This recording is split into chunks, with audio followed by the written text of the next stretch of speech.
मिलिए आर्चरी की trail blazer से।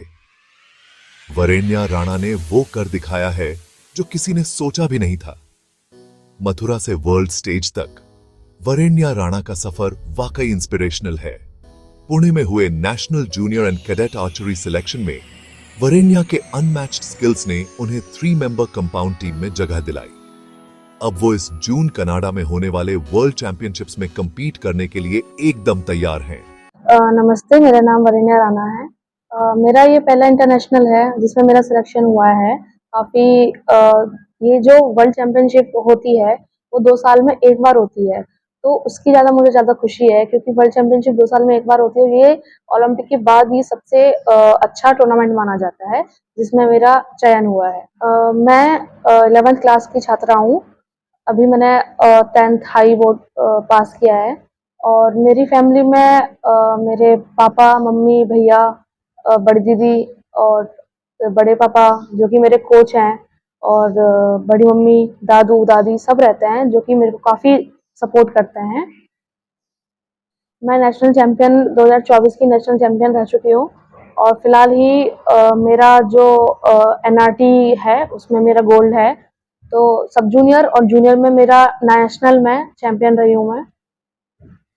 कनाडा अभी जुलाई के फर्स्ट वीक में है शायद, उसके लिए उससे पहले हमारा कैंप लगेगा सोनीपत में और कनाडा के लिए मैं बहुत एक्साइटेड हूँ। वहाँ के लिए काफ़ी तैयारी कर रही हूँ मैं क्योंकि सिलेक्शन तो ले लिया पर वहाँ पर मैं मेडल ला सकती हूँ, ये उसके लिए मैं बहुत ज़्यादा प्रैक्टिस कर रही हूँ कि वहाँ पर भी मेरा मेडल आए, उसकी पूरी तैयारी चल रही है।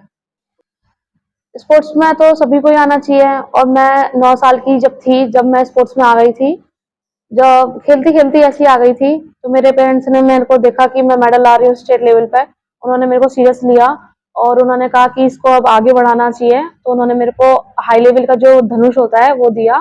तो काफ़ी ज़्यादा इंस्पिरेशन हुआ है सबके लिए। तो मैं चाहती हूँ कि हर किसी को स्पोर्ट्स में रहना चाहिए और स्पोर्ट्स में काफ़ी डेवलप होती है, बॉडी का, माइंड का, सबका होता है। तो स्पोर्ट्स बहुत अच्छा गेम है।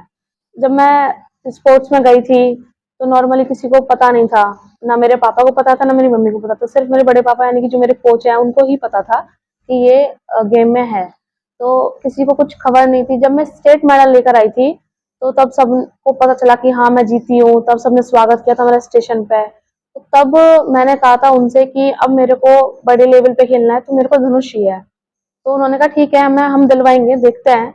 फिर उसके बाद मैंने एक और बार स्टेट नेशनल सिलेक्शन लिया था, नेशनल में मेरा मेडल आया था। तब उन्होंने कहा ठीक है, अब तुम मानोगी तो हुई। तो उन्होंने फिर मेरे को अच्छे उसका धनुष दिलवाया था। हम लोग रोज 8 घंटे प्रैक्टिस करते हैं, उसमें से 2 घंटे मेंटलिटी प्रैक्टिस करते हैं। पूरी लोकल कम्युनिटी गर्व से फूली नहीं समा रही। अपने होम टाउन हीरो की इस हिस्टोरिक अचीवमेंट का जश्न मना रही है। वरेण्या के कोच योगेंद्र राणा को उनकी डेडिकेशन और जबरदस्त परफॉर्मेंस पर बहुत ज्यादा गर्व है। ये सिर्फ वरेण्या की जीत नहीं है, ये तो हर जगह के यंग आर्चर्स के लिए उम्मीद और मोटिवेशन की एक नई किरण है। मथुरा की पहली इंटरनेशनल आर्चर नई जनरेशन के लिए रास्ता बना रही है। तो सल्यूट है वरेण्या राणा को, जो हमेशा ऊंचा निशाना साधती हैं और हर टारगेट हिट करती हैं। Keep shooting for the stars. Sir, मेरा नाम अंकिता शर्मा है। सर, खुशी तो बहुत है क्योंकि 8 साल की मेहनत के बाद पहली बार कोई हमारे ग्राउंड से इंटरनेशनल खेलने के लिए जा रहा है, तो पूरा ग्राउंड पूरी खुशीमा माहौल है और खासकर हमारे कोच सर, क्योंकि उन्होंने काफ़ी मेहनत की है इस चीज़ के लिए और बाकी सबके लिए इंस्पिरेशन हो रही है क्योंकि अब सबके दिमाग में आता है कि भाई जाना है भाई अब तो। सर, एक्चुअली हमारा गेम ऐसा है कि सेफ्टी बहुत ज़रूरी होती है, तो और वैसा ग्राउंड हमें शहर में नहीं मिल सकता कि जो चारों तरफ से ठीक हो, जहाँ कोई आता जाता ना हो। तो फिर सर गांव ग्रामीण क्षेत्र में ही ऐसे ग्राउंड मिल पाते हैं जहाँ कोई आता जाता ना हो।